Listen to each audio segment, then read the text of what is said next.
Assalamualaikum warahmatullahi wabarakatuh. Saya Amira Salsabila dengan NIM 125129028,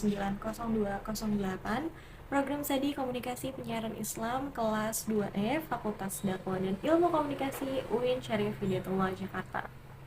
Komunikasi seringkali dianggap sebagai hal yang natural.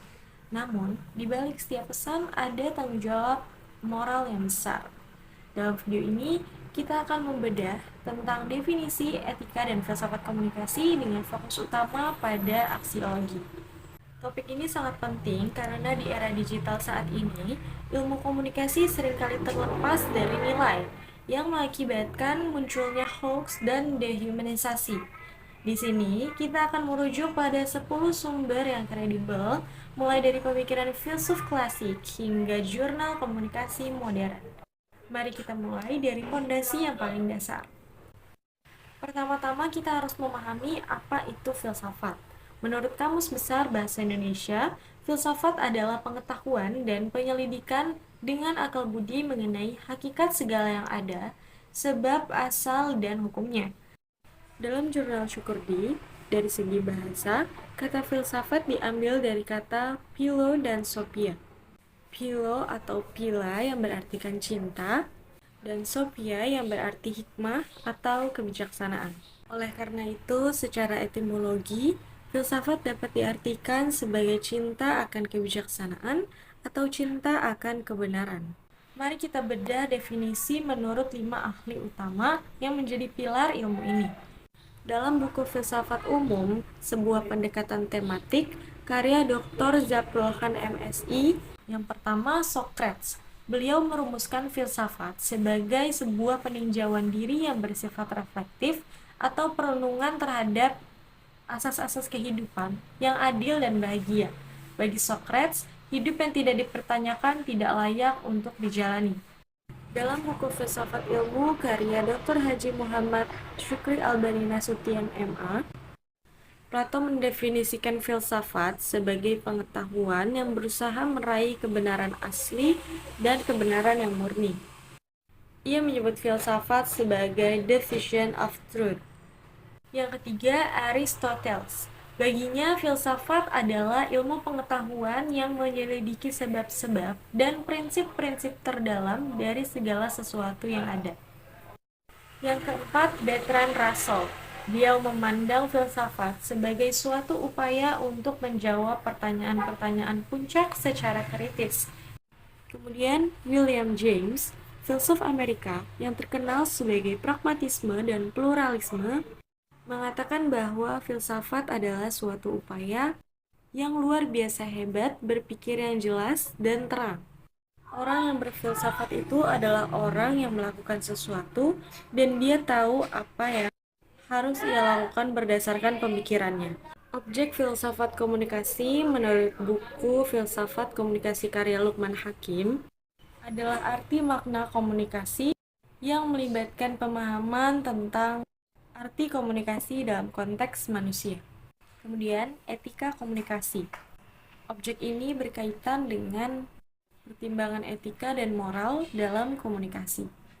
Kemudian ada metodologi dan teori komunikasi, bahasa dan komunikasi, teknologi komunikasi, komunikasi antar budaya, dan juga identitas dan komunikasi. Masuk ke bagian etika, secara etimologis, etika berasal dari kata Yunani ethos, yang berarti adat kebiasaan. Menurut Kamus Besar Bahasa Indonesia, etika adalah ilmu tentang apa yang baik dan apa yang buruk, serta hak dan kewajiban moral. Dalam buku Etika Komunikasi karya Prof. Hafidz Canggara, etika adalah sebuah tatanan perilaku berdasarkan suatu sistem tata nilai suatu masyarakat tertentu yang berfungsi untuk menetapkan standar tentang apa yang dapat diterima dan apa yang tidak, dan menjauhkan diri dari tingkah laku yang buruk, juga mengajari seseorang untuk sadar dalam bertindak. Menurut Kenneth E. Anderson, seorang ahli komunikasi, dalam buku Etika dan Komunikasi Organisasi, mendefinisikan etika sebagai suatu studi nilai dan landasan bagi penerapannya. Sedangkan Aristoteles mendefinisikan Etika memiliki dua pengertian, yaitu terminus technicus dan manner and custom. Terminus technicus ialah etika sebagai ilmu pengetahuan yang mempelajari suatu problema, tindakan atau perbuatan manusia. Sedangkan manner and custom, suatu pembahasan etika terkait dengan tata cara dan kebiasaan yang melekat dalam kodrat manusia, inherent in human nature, yang sangat terkait dengan arti yang baik dan buruk suatu perilaku, tingkah laku, dan perbuatan manusia. Menurut Putra, prinsip dan etika komunikasi sangat dibutuhkan untuk menjaga kualitas dan martabat hubungan antar individu di era media baru. Mereka menunjukkan bahwa etika bukan hanya sekedar aturan teknis, melainkan landasan moral yang membentuk cara manusia menyampaikan dan menerima pesan dalam dunia maya. Sayangnya banyak pengguna media sosial di Indonesia yang belum memiliki kesadaran etis yang memadai dalam berkomunikasi digital, sebagaimana ditunjukkan oleh masifnya pelanggaran terhadap norma kesopanan dan hukum yang berlaku. Dalam buku Filsafat Ilmu, karya Dr. Syukri Albani Nasution, etika adalah cabang filsafat aksiologis yang membahas masalah-masalah moral. Dalam komunikasi, etika berfungsi sebagai pagar agar pesan tidak melukai martabat seseorang. Ada 3 aliran yang berfungsi atau yang digunakan dalam analisis komunikasi. Naturalisme, bahwa kebahagiaan didapat dengan menuruti panggilan fitrah. Hedonisme, yang menganggap perbuatan baik adalah yang menimbulkan kenikmatan. Namun, dalam komunikasi massa, kita lebih merujuk pada utilitarianisme, yang menyatakan bahwa kebaikan tertinggi adalah yang menghasilkan manfaat sebesar-besarnya bagi sebanyak mungkin orang. Inilah inti pembahasan kita, aksiologi. Aksiologi berasal dari kata aksios atau nilai dan logos atau teori. Menurut Jujun S. Surya Sumantri, aksiologi adalah teori nilai yang berkaitan dengan kegunaan pengetahuan yang diperoleh manusia. Jika ontologi bertanya apa itu komunikasi, maka aksiologi bertanya untuk apa ilmu komunikasi itu digunakan. Berdasarkan jurnal GCOMS, aksiologi komunikasi memiliki 3 dimensi fundamental. Yang pertama logika, untuk menjaga kebenaran penalaran dalam pesan. Yang kedua etika, untuk menjaga moralitas dan kepantasan. Yang ketiga estetika, untuk menjaga keindahan dan retorika penyampaian. Contoh aksiologi komunikasi antara dokter dan pasien. Seorang dokter ingin menyampaikan berita buruk tentang vonis penyakit kronis kepada pasiennya. Tindakan aksiologisnya yaitu, dokter tidak hanya menyampaikan fakta medis secara dingin, tetapi juga memilih kata-kata yang memberi kekuatan psikologis yang dilakukan di ruang privat dan menunjukkan simpati.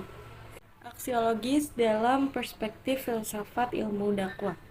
Dalam jurnal GISAP, menurut Sambas, aksiologi ilmu dakwah adalah mentransformasikan dan menjadi manhaj atau kafiyah, mewujudkan ajaran Islam menjadi tatanan khairul ummah. 2. Mentransformasikan iman menjadi amal soleh jamaah. 3. Membangun dan mengembalikan tujuan hidup manusia. Dalam aksiologi komunikasi, sebuah tindakan komunikasi tidak hanya dinilai dari apakah pesan itu sampai, tetapi apakah pesan itu benar, baik, dan bermanfaat. Ilmu komunikasi harus memiliki nilai guna bagi kesejahteraan manusia.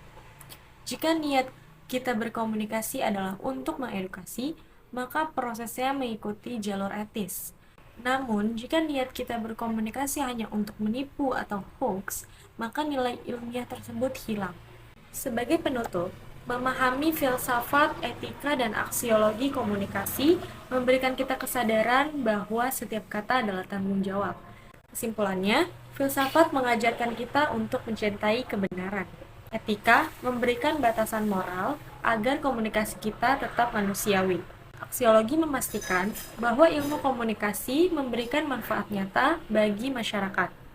Mari kita menjadi komunikator yang baik, yang tidak hanya mengandalkan kecepatan teknologi, tetapi juga kedalaman nurani. Saya Amira Salsyabila, terima kasih sudah menonton, kurang lebihnya mohon maaf. Wassalamualaikum warahmatullahi wabarakatuh.